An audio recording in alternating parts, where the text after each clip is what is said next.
Hey, kia ora, Helen Brahms coming to you live from Escondido, California. Like the new do. Big shout out to Tasman at Sunshine Salon and Spa for the awesome cut she gave me today. It's going to get looking really good today. So I was very happy to get that done.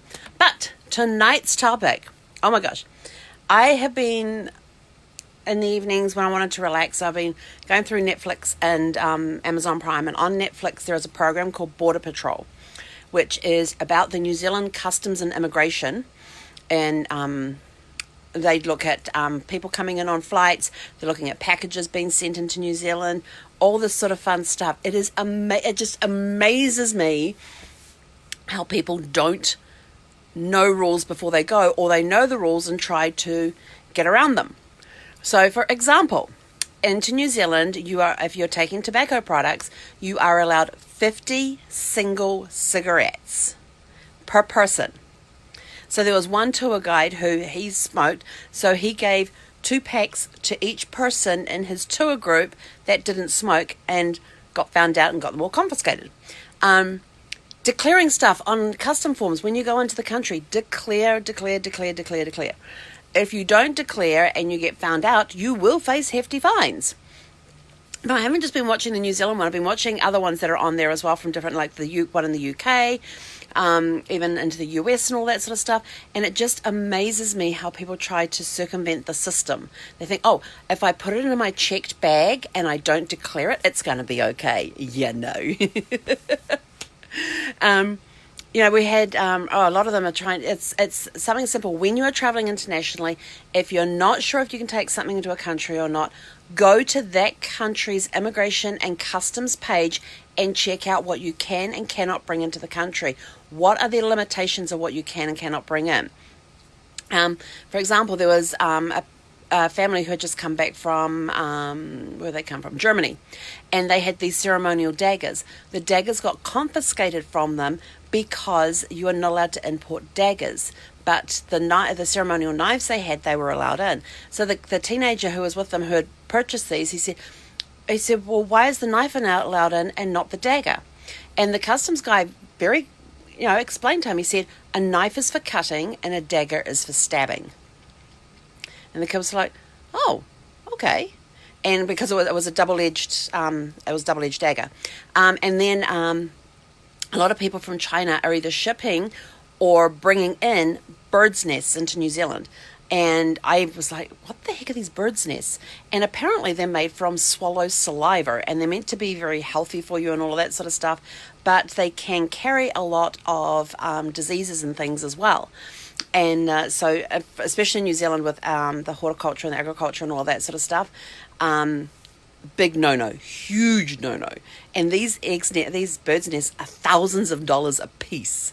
It just blew my mind that people try and smuggle them in. And one of the biggest things is that, and a few Americans got caught out on this going into England or into New Zealand, or what was the other country? It was another country I had.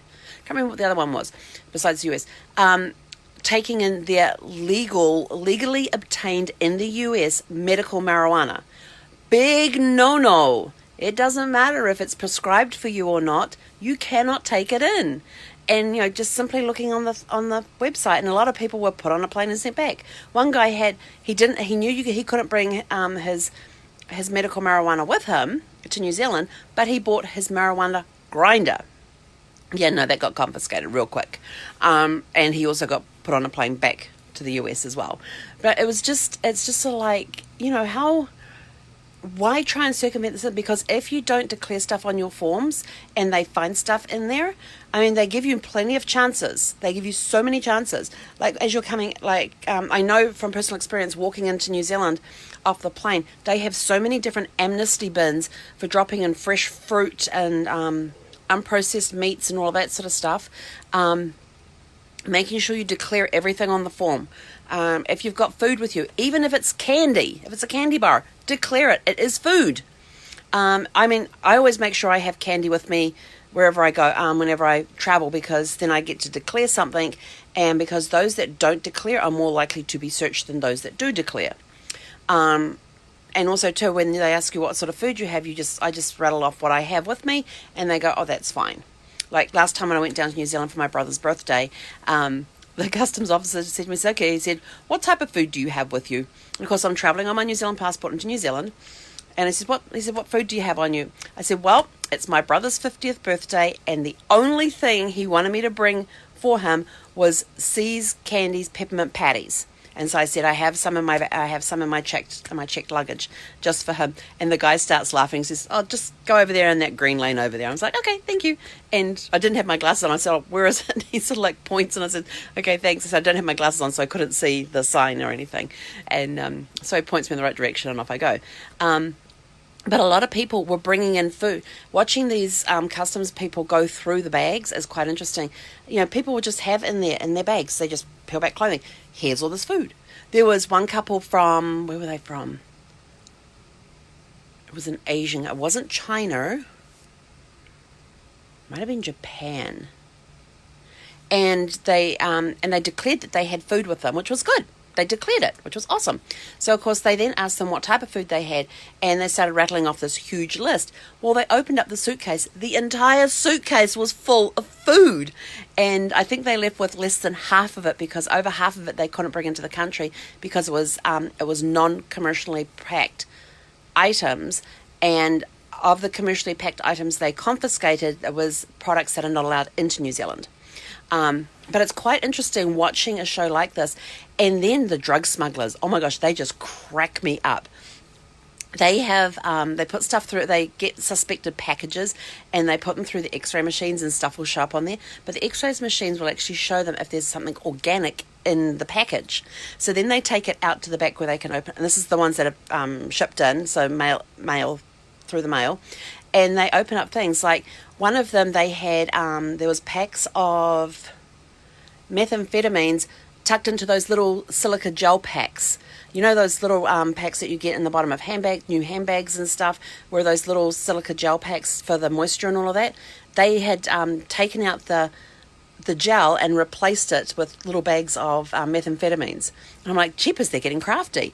Another one was security cameras. They opened up these security cameras, and there were these bags of drugs sitting inside these security cameras. And what was the other one? The other one that was really strange. Oh, there was a box of old telephones. Like, we're talking rotary dial telephones. And the insides were there, but tucked up into the bells on the inside were bags of cocaine. And I'm like, seriously, people? They were getting very, very creative on some of their things. And even one of them, they had these statues, and inside these statues was the sand, and they actually had to crack it open because they suspected something was in there, and they tipped the sand out, and there was there were rocks of these different crystal drug things in there as well. And I'm like, jeepers, they're getting creative. And you'd hear these guys talking about some of the stuff that they're seeing as it comes through. Oh, we've never seen this before. Wow, that's a first for us, and da-da-da-da-da. But it's just sort of like, when you are traveling to a foreign country, please, please, please check ahead on their customs and immigration pages as to what requirements for entry into the country are. Like, do you need a visa? If you have anything on your record, like criminal record, drunk driving charge, anything like that, please check to see if there's a special visa you need to get. There was one guy who flew from Australia to New Zealand. He had put all his paperwork in, submitted all his paperwork. His visa didn't come back in time, and he had been convicted, had a drug conviction, and had been in prison for like a year or two. But it had been within the last 12 years. And he had put all the paperwork through and done everything he thought, but they hadn't got back to him in time, and he was coming over for his grandfather's 90th birthday. So he flew on the off chance that he'd be able to get in, and he had all of his paperwork with him and everything else, but they denied him entry because he didn't have the right paperwork to come in. He didn't have that visa. So check ahead. If you've got any criminal convictions or you're in doubt on anything, just read through the stuff. If you are a parent traveling with a child and the other parent is not traveling, check to see what documentation you're required to bring with you to show that the other parent has given permission for you to travel with your children. Because there's been a lot of cases over the years of parents like in a situation of divorces, parents taking the kids and scampering off to another country and basically hiding in that other country because they didn't want the spouse getting the kids. So now a lot of airlines and cruise lines too will even may require you to have a notarized letter with you stating from the non-traveling parent that it is okay for you to take the children out of the country with you. If your partner, if the husband or the spouse is deceased, if the parent is deceased, you have to have the death certificate with you. If you have sole custody of the children for legal everything, you have to have the documentation with you for that. So check ahead to the countries that you're visiting. What are the entry requirements? Do you require a visa? Do you require special visas for special circumstances? Don't try to go in on a tourist visa when you're there to work. If you're there for a special event, there's a and you're working at, like if you're a photographer and you're working a special event, make sure you got the right paperwork and make sure that you have the forms that you need for all of your photographic equipment. There was a couple of them. There was one in New Zealand and one on the US, on the British program, where these guys came and they had the correct visas to work the events, but they hadn't declared their photographic equipment, and it was extra time that they had to go through with the customs guys, verifying everything and making a list of everything that they had with them. And then when they left, they then have to go through an extra check when they leave to make sure they're taking all of the pieces of equipment back with them as well, so they're not here to sell them. So it was just interesting. If you have food products, want to take food into there, watch what's the list of food products that you're allowed to take. What are the quantities that you're allowed to take? What foods can you not take into a country? Prescription medication.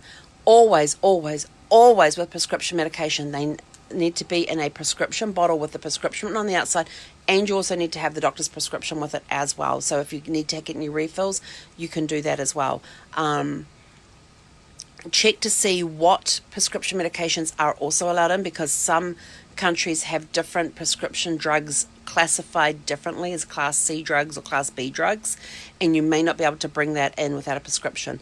This guy just cracked me up. He was from Belgium and he was trying to get into New Zealand, and he had all of this medication with him, but no prescriptions, and and none of them were in bottles. They were in just the blister packs. And it turns out he was a doctor and he had self-prescribed all the medication. And they said, well, we can't let these ones in because you don't have a prescription for them. And he pulls out his prescription pad, so I'll write one out right now. And the girls were like, yeah, no, you can't do that. So just be very conscious when you go to other countries. There are reasons that they don't allow certain things in. It could be because it's a threat to their agriculture, their horticulture.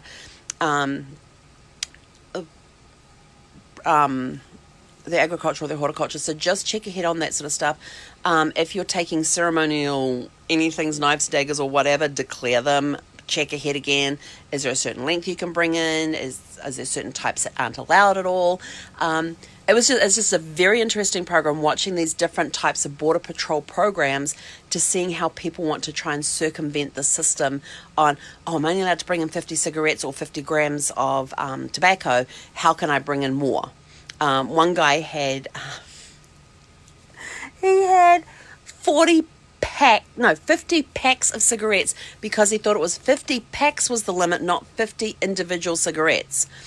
And I am like, it quite clearly states 50 cigarettes, not 50 packs of cigarettes or 50 cigarette packs. It just said 50 cigarettes. So it's kind of amusing watching how people will interpret things. So read everything first before you go, so you're in the know.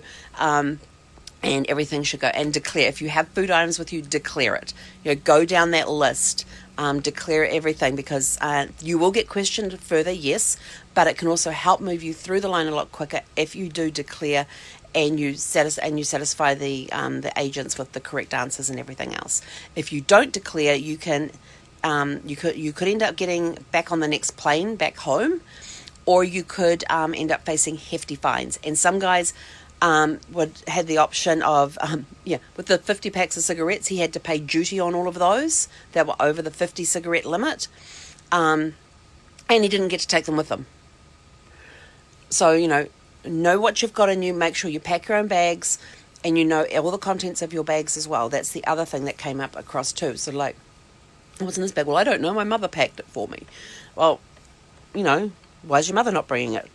Well, she's at home. She packed my bag for me so I could go on travel, so I don't know what's in there. This type of thing. They don't, they're not kind of on that one. The other thing is too, is if you're bringing in any sports equipment, make sure it has been cleaned. The websites are usually pretty good about detailing how the things have to be cleaned, because I want to make sure that you're not bringing in any little hitchhikers, things like grass seeds or dead bugs or spiders or anything like that as well. So just make sure that everything you bring in, especially if you're tramping, make sure the mud's off your boots and everything else. They will offer to clean things for you, but if you don't declare the stuff, you could end up facing hefty fines as well. So that's my advice for today. If you want some entertainment, just go watch any of those Border Patrol programs. They've got ones there for the US, for Canada, for US, England, New Zealand, and I think Australia was the other one. And it's just interesting hearing the stories that people come up as to why they need this or why that's in their bag, or I didn't know that was there.